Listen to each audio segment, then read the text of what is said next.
Hey guys, welcome to my channel. In this video, we are going to analyze the squad or the lineup of the top FPL manager of week 2. This is going to help us understand what he did differently, that he scored 146 points. But before we get rolling guys, I urge you, please subscribe to my channel. It's a new channel and I'm promising you nothing but the best FPL content in the coming days and months. Hit the subscribe button at the bottom right of your screen, or if you're using your phone, press the subscribe button just below the video beside the name of the channel. Having said that guys, let's get started.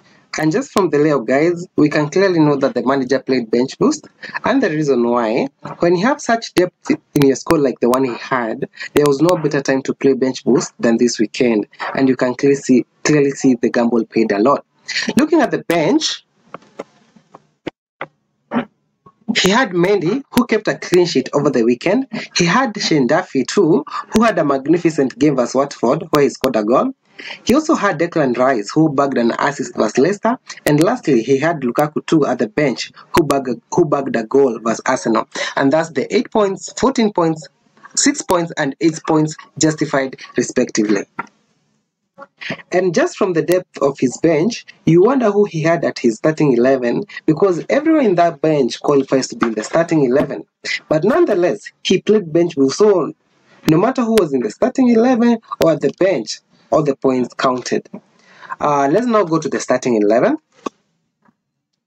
And the number one thing to note is that he played a 4-4-2 formation, meaning 4 defenders, 4 midfielders, and 2 strikers, which is a fairly strong formation if you ask me. Let's go straight to the lineup.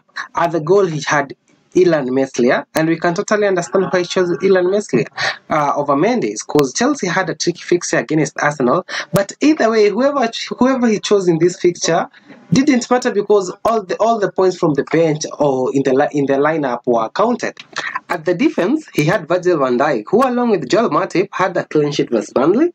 He also had Rudiger, who had a clean sheet too versus Arsenal. And lastly, he had Tyrone Mings, who bagged an assist and a clean sheet versus Newcastle. That's the 15 points well justified. At the midfield, he had Sterling, who even after coming off the bench in the Man City game, scored a goal. He had Mason Greenwood, who scored the sole goal for Manchester United versus Southampton. He also had Yuri Tielemans, who scored the only consolation goal for Leicester versus West Ham yesterday night. And lastly, he had Said Benrahma, who scored a goal and set up an assist in the West Ham versus Leicester game. Thus, the 12 points justified. Perhaps the most noticeable thing is that he didn't have the likes of Salah or Bruno or even Pogba at his selection. Well, we all can't have them. At last, at the front, he had Michael Antonio, who had a masterclass yesterday night, where he scored 2 goals to become West Ham all-leading top scorer, and thus the 16 points, or rather the 32 points, justified. Alongside him, he had Calvert-Lewin, who scored a goal against Leeds United, and thus the 7 points. Well, that is it guys. That's the lineup of the top FPL manager of week 2. Don't forget to subscribe. There are top-notch videos coming up in the next few days on the hottest prospects for week 3 and who is the best choice for the captain role 2 in the game week.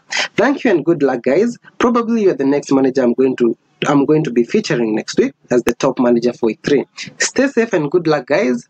Don't forget, let's interact in the comment section.